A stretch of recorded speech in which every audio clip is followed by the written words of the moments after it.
ہاں جی، کہاں سے ہے؟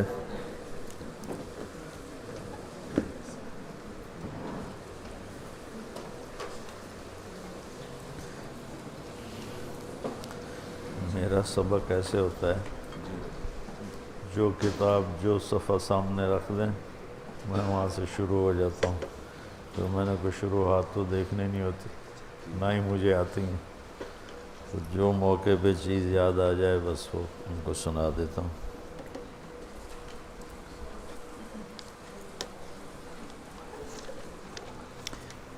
پیچھے کیا تھا؟ الا تعجبون کیف یصرف اللہ عنی شتم قریش ولعنہم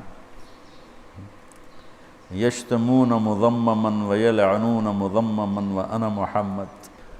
ایک اللہ کے نبی سے محبت ہے عقلی، جو ہر مسلمان کو ہے۔ اللہ اور اس کا رسول اس کو جذبات میں دیکھنا چاہتے، اس محبت کو جذبوں میں دیکھنا چاہتے۔ عقلی طور پر تو ہم سب نے داڑھی رکھی ہے، پگڑی باندھی ہے، سفید ٹوپی ہے، سفید لباس ہے، پھر بہت سے زندگی میں ماشاءاللہ آپ سب بچے اہتمام کرتے ہو سنت کے مطابق ہر چیز کے کرنے کا۔ مولانا نظر الرحمان صاحب میرے استاد ہیں، تو ان پہ بخار کی شدت کی وجہ سے غشی سی کیفیت تھی، ہم اوپر کھڑے ہوئے تھے، بہت بری حالت، تو ڈاکٹر نے کہا فوری طور پر ان پر پانی کی پٹیاں ان کو سر پر، ہاتھوں پر، پاؤں پر ٹھنڈی کر کے ڈال۔ تو بھاگ کر ہم نے وہ پٹیاں جو ڈالنے لگے، تو ان کا وہ یوں تھے نا، تو ان کا یہ ہاتھ ہماری طرف تھا، یہ ہاتھ دیوار کی طرف تھا، اس طرح پڑے ہوئے تھے۔ تو وہ ایک طالب علم نے اسی پر پٹی رکھنا چاہی، تو انہوں نے غشی میں یوں کر لیا اور یوں کیا، ایسے ایسے ایسے ایسے ایسے ایسے۔ تو ہمیں سمجھ میں آ گیا کہ یہ کہہ رہے ہیں کہ یمین الیمین یحب التیامن فی کل شیء حتی التناعل والترجل۔ تو نے یہ مٹھی بند کر لی اور میں کھڑا تھا، میں سمجھ گیا، میں ادھر کرو ادھر کرو ادھر۔ تو جب اس پہ لگایا تو پھر یہ بھی کھول دی، یہ کھول دی، اور اس وقت ان کو پورا ہوش نہیں تھا، کچھ ہوش تھا، کچھ بخار کی شدت سے یہ ہوش۔ تو اس طرح جذبات میں اللہ کے نبی کی محبت آ جائے، یہ مطلوب ہے۔ اور ہم جو فنی چیزیں پڑھتے پڑھتے پڑھتے ہمارے جذبات مر جاتے، جو کہ ہمارے سبق کی ابتدا ہوتی ہے ضربا ضربا سے، ماری جاؤ کٹی جاؤ۔ ایک تاجر نے مجھ سے پوچھا کہ مدرسے کے جو طالب علم ہوتے ہیں ان میں غصہ زیادہ ہوتا ہے، جو کالج کے لڑکے ہوتے ہیں ان میں اتنا غصہ نہیں ہوتا، کیا وجہ؟ میں نے کہا ان کا پہلا سبق ہی ضربا ہے، اور الفاظ اثر کرتے ہیں۔ یہ میں لطیفہ نہیں سنا رہا ہوں، حقیقت۔ ضرب ضربا ضربو ضربت ضربتا ضربنا ضربتا ضربتما ضربتم ضربتی ضربتما ضربتن ضربتو ضربنا ما ضرب لم یضرب لا یضرب لن یضرب اضرب ولا تضرب۔ یہ الفاظ جادو کوئی گولا کا توپ کا یہ الفاظ ہوتے ہیں، جادو کیا ہوتا ہے؟ الفاظ ہوتے ہیں، اور نبی جیسی ہستی پر بھی اثر کر گئے۔ آتے ہی گردانوں میں الجھانا، اور آگے صرف بھی ایک قانون ہے، نحو بھی قانون ہے، فقہ بھی قانون ہے، اصول فقہ بھی قانون ہے، اصول حدیث بھی قانون ہے، اصول تفسیر بھی قانون ہے۔ تو جب حدیث کی باری آتی ہے تو تم مر چکے ہوتے، تمہارے دلوں کو پانی نہیں ملا ہوتا، لہذا دلوں کی انگیٹھیاں کہہ لو یا گلشن کہہ لو، سرد بھی ہوتا ہے، مر بھی چکا ہوتا ہے، اس میں کوئی انگڑائی لینے کی صلاحیت نہیں ہوتی. تو لہٰذا وہ شدت پیدا ہو جاتی. وکیلوں میں کتنی شدت ہوتی. تم اسلامی وکیل ہو اور وہ دنیاوی وکیل ہیں، دونوں کا ایک جیسا مزاج ہے، نہ چپ رہنا ہے نہ برداشت کرنا. تو مجھے نہیں پتا کہ اس نظام کو کیسے بدلا جائے کہ ایمان بھی ترقی کرے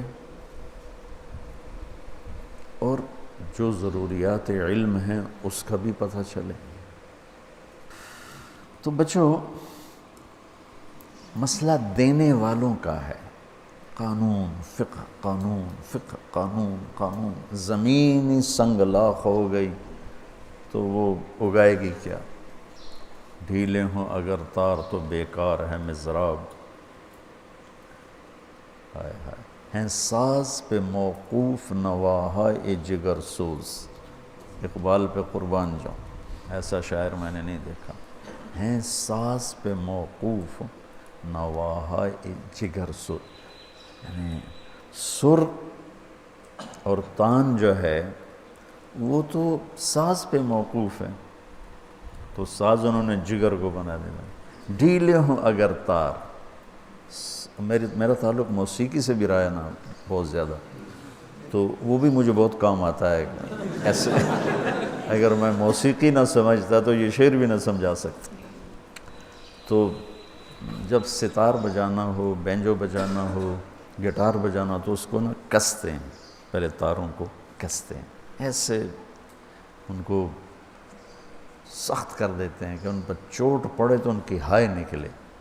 یہ جو ساز سے نکلی ہے وہ دھن سب نے سنی ہے، جو تار پہ گزری ہے وہ کس دل کو پتہ ہے.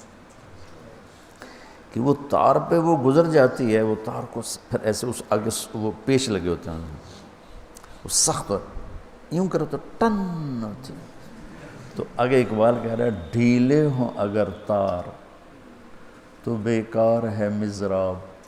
مضراب کیسے کہتے ہیں؟ وہ ایک چھوٹا سا ہوتا ہے جس سے وہ کئی تو انگلیوں سے ہی کرتے ہیں، وہ بڑے ماہر لوگ ہوتے ہیں، ان کی انگلیاں سخت ہو چکی ہوتی ہیں. جو مراسی ہوتے ہیں ان کا دن رات کا کام، تو ان کی یہ جگہیں سخت ہوتی ہیں. لیکن جو شوقیہ کرتے ہیں جیسے میرے جیسے تھے تو ہم انگلی سے نہیں کر سکتے تھے، تو وہ کوئی نہ کوئی ایک چھوٹا سا انسٹرومنٹ آتا تھا اس سے، تو اس کو مضراب. ڈھیلے ہوں اگر تار تو بیکار ہے مضراب. مضراب بیچارہ کیا کرے، تار ہی ڈھیلے ہیں. تو ہمارے جو طلبۃ العلم ہیں مولانا صاحب، میں قسم کھا کے کہتا ہوں پوری دنیا میں ایسے طلبہ کوئی نہیں کہ جو زندگی کا اتنا بڑا حصہ دے دیں، پوری دنیا میں کوئی. اور ایسے علماء بھی کوئی نہیں، علم کے لحاظ سے نہیں، قربانی کے لحاظ سے، جو اتنی تھوڑی تنخواہوں میں زندگی گزارتے، لیکن دینے میں بڑی کوتاہی. صرف قانون، صرف قانون، صرف قانون. تو دلوں کی دنیا اجڑ جاتی. اس لیے میں کہتا ہوں جب تم اپنے وقتوں میں سیرت خود پڑھو. ہمارے ہاں تو قانونی طریقے پر پڑھایا جاتا ہے، قانونی سمجھایا جاتا ہے. قرآن پڑھو، سیرت پڑھو، سیر الصحابہ پڑھو، سلف صالحین کی سیرت پڑھو، کہ جس سے کوئی تھوڑا نرمی تو آئے. اللہ کے نبی رد عمل کو کس طرح عمل میں تبدیل فرما رہے ہیں اور منفی کو کس طرح مثبت میں تبدیل فرما رہے ہیں، اور غصے کو کس طرح ٹھنڈا کروا رہے ہیں، اور نیگیٹو کے مقابلے میں کس طرح پازیٹیو سوچ دے رہے ہیں. کیا عجب حدیث ہے، وہ کیا عجب میرے نبی کی تربیت کا نظام ہے. تمہیں دیکھنے میں شاید اس حدیث میں کچھ بھی نہیں ملے گا، جاؤ شرح اٹھا کے دیکھو، تمہیں ایک لفظ نہیں ملے گا. الا تعجبون کیف یصرف اللہ عنی شتم قریش ولعنہم یشتمون مذمما ویلعنون مذمما وانا محمد. اللہ کے نبی کو نہیں پتا کہ مجھے ہی کہہ رہے ہیں، صحابہ کو یہ معلوم نہیں کہ آپ ہی کو کہہ رہے ہیں، نام بگاڑ کے کہہ رہے ہیں۔ میں قربان جاؤں بچوں، یہ حدیثیں ہیں پڑھنے پڑھانے والی، جس میں تمہارے لیے زندگی کا سبق موجود ہے۔ سورۃ فاتحہ اور رفع یدین بھی کوئی جنت اور جہنم کے مسائل ہیں، یا 20 تراویح 8 تراویح بھی کوئی جنت اور جہنم کے مسائل ہیں، نافل ہے۔ کوئی پڑھے کوئی نہ پڑھے، کوئی کرے کوئی نہ کرے، کوئی جنت جہنم کا دار و مدار، اس پر تو جنت جہنم کا دار و مدار ہے کہ تمہیں بھی زندگی میں ایسی منفی چیزیں آئیں گی تو ان کی تعویل کر کے گزر جاؤ، جو میں نے ابھی کچھ دیر پہلے کہا کہ کچھ نظر انداز کرو، کچھ برداشت کرو۔ اللہ کی قسم، آپ کو پتہ ہے کہ مجھے ہی کہہ رہے ہیں، اور صحابہ میں غصہ نہیں آ رہا ہے کہ ان کی ایسی تیسی، یہ ہمارے نبی کے ساتھ کیا کرتے ہیں، آپ ان کے غصے کی ہوا کیسے نکال رہے ہیں؟ ارے بھائی مجھے تو کہہ ہی نہیں رہے، دیکھو تو صحیح، مجھے کب کہہ رہے؟ وہ تو مزمم کو کہہ رہے ہیں کہ کتنا بڑا سبق اس حدیث میں آ رہا ہے کہ جب لوگ منفی رویے اختیار کریں، کوئی طویل کر کے آگے چلے جاؤ، جواب کے چکر میں مت پڑو، تباہی پھیر دی اس نے، جواب در جواب، جواب در جواب، کیا ملتا ہے؟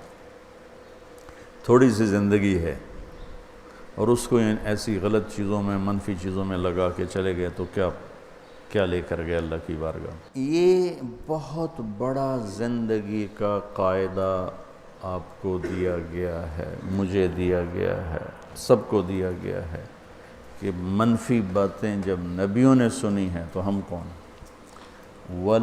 کیا ہے؟ وَلَتُبْلَوُنَّ فِي أَمْوَالِكُمْ وَأَنفُسِكُمْ، یہ تو ہو گیا آسمان سے۔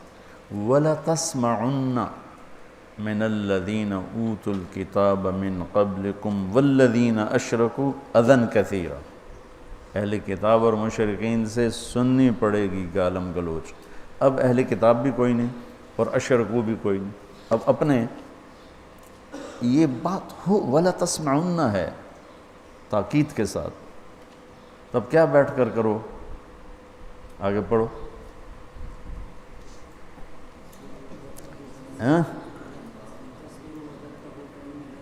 ان تصبروا وتتقوا فإن ذلك من عزم الامور، میں تم سے اس لیے پڑھوایا کہ کرنا کیا ہے۔ اب لوگ باتیں کریں، فلاں فرقے والا کرے گا، فلاں فرقے والا کرے گا، فلاں کرے گا، کوئی کچھ کہے گا، کوئی کچھ کہے گا، اب کیا کرنا ہے؟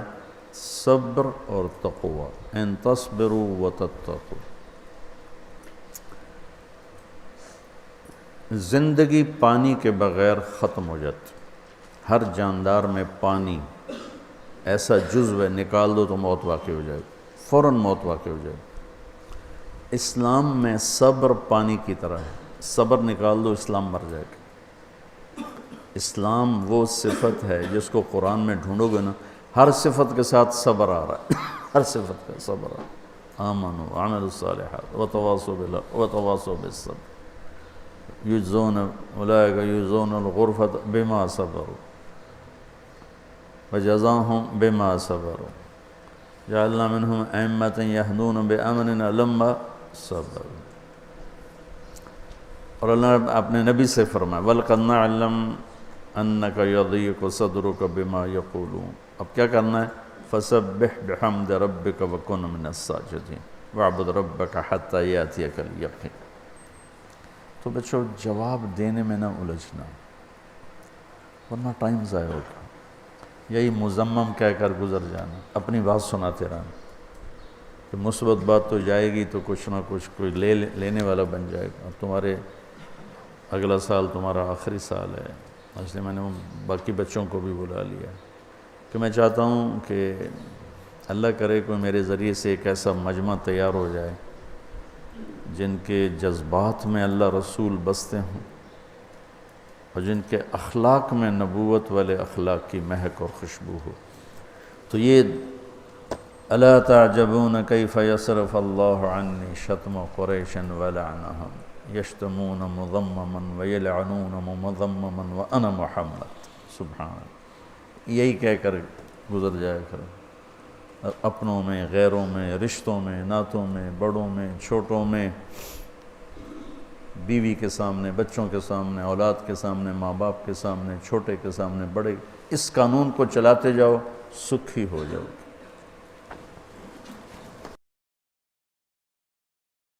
روح خوش ہو گئی۔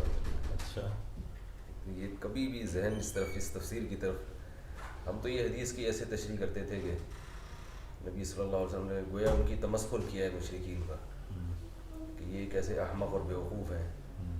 میں بھی خود بھی اس کی یہی تشریح کرتا رہا ہوں، اچھا، کہ کیسے بیوقوف ہیں کہ یہ گالیاں مذمم کو دے رہے ہیں اور یہ خوش فہمی میں مبتلا ہیں کہ یہ محمد صلی اللہ علیہ وسلم کو برا بھلا کہہ رہے ہیں۔ تو اس کو تمسخر پر محمول کرتے تھے کہ دیکھو احمق اور بیوقوف ہیں یہ مشرکین، دیکھو ان کو اتنی تمیز ہے نہیں۔ اچھا، لیکن یہ تو ماشاء اللہ بہت زبردست الہامی چیز رہی تھا۔ مجھے حدیث سے، چونکہ ہمارا مستقل مضمون ہے لوگوں کو قریب کرنے کے لیے، درگزر کے بغیر کوئی راستہ ہی نہیں، جی اور کوئی راستہ ہی نہیں، تو پھر وہ چلتے چلتے چلتے چلتے اس طرح حدیث پاک سے آج ماشاء اللہ بڑا بہت مزہ آیا۔ میرا یہی طرز ہے اسباق کا، جو میں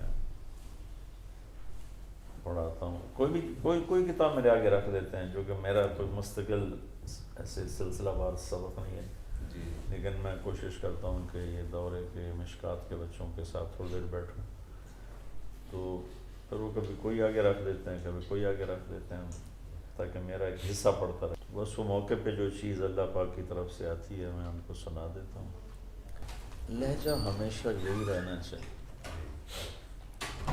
شدت صرف اپنوں کو اچھی لگے گی، جن کو آپ سنانا چاہتے ہیں وہ تو ریئیکٹ ہو جائیں گے۔ یہاں کا کوئی ہمارا وہ نظم دیکھا یا کل اچھی طرح چکر لگایا دورہ کیا، اساتذہ سے ملا ہوں۔ اچھا، کیسا لگا؟ بہت یہ تو انہوں نے بیان بھی کروایا مجھ سے، اچھا، اسی میں بیان میں نے کارگزاری سمجھی ہے۔ اچھا، کیا تاثر؟ بہت زیادہ ماشاء اللہ، بہت میں نے تو امتحانی پرچے دیکھ کے حیرانگی ہوئی کہ اتنی زبردست استعداد ہے، کیونکہ وہ پرچوں سے اندازہ ہوتا ہے۔ اچھا، تو میں نے تو ارادہ ظاہر کیا کہ میرا ایک آدھ بچے کو تو یہاں داخل کر، یہاں کے سسٹم کو کوئی تھوڑا سا دیکھا۔ پہلے تو ہمیں بہت اشکال ہوتا تھا یہ جمہور سے ہٹ کے کیوں چل رہے ہیں۔ اچھا، کل آتے ہی میں نے حدیث سنائی تھی نا، من شذ شذ، اشکال کیا تھا کہ آپ لوگوں نے کیوں ایک الگ سے 1.5 کی مسجد بنائی تھی۔ میں نے ماشاء اللہ ان کو پرچے دیکھے، یہ تو آپ نے اچھا کیا۔